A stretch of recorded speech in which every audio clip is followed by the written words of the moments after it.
வணக்கம் என் அன்பு குழந்தைகளே, வாருங்கள் இன்றைய திருக்குறள் கற்போம். அதிகாரம் 12 நடுவு நிலைமை. குறள் 111. தகுதி என ஒன்று நன்றே, பகுதியால் பார்ப்பட்டு ஒழுகப் பெறின்.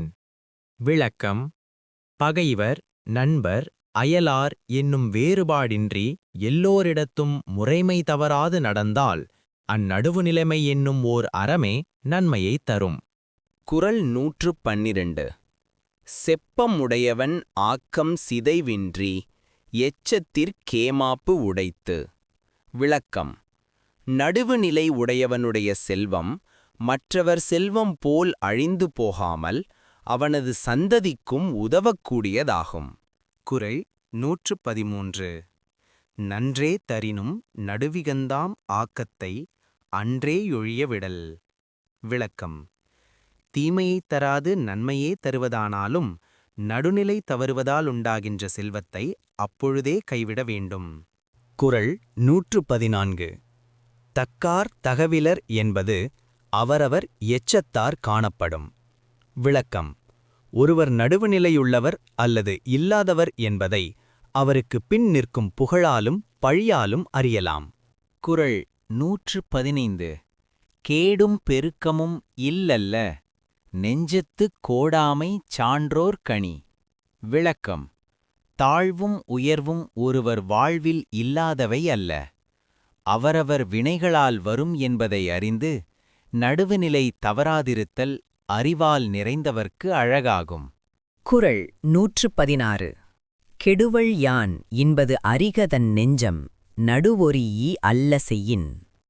விளக்கம்: ஒருவன் மனம் நடுவுநிலையிலிருந்து நீங்கி முறையல்லாதவற்றை செய்ய நினைத்தால் நான் கெட்டுவிடுவேன் என்பதை அறிவானாக.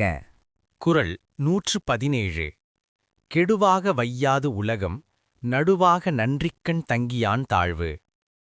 விளக்கம்: நடவு நிலைமை தவறாத அறநெறியை மேற்கொண்டொழுகும் ஒருவன் அடையும் வறுமையை அறிவுடையோர் தாழ்வாகக் கருதமாட்டார். குறள் 118. சமன் செய்து சீர்தூக்கும் கோல் போல் அமைந்தொருபால் கோடாமை சான்றோர்க்கு அணி. விளக்கம்: முன் சமமாக நின்று பின் தன்னிடத்தில் வைக்கப்பட்ட பொருளின் அளவை காட்டும் துலாக்கோல் போல நடுவுநிலைமையிலிருந்து தவறாதிருத்தல் அறிவுடையோர்க்கு அழகாகும். குறள் 119. சொற்கோட்டம் இல்லது செப்பம் ஒருதலையா உட்கோட்டம் இன்மை பெறின்.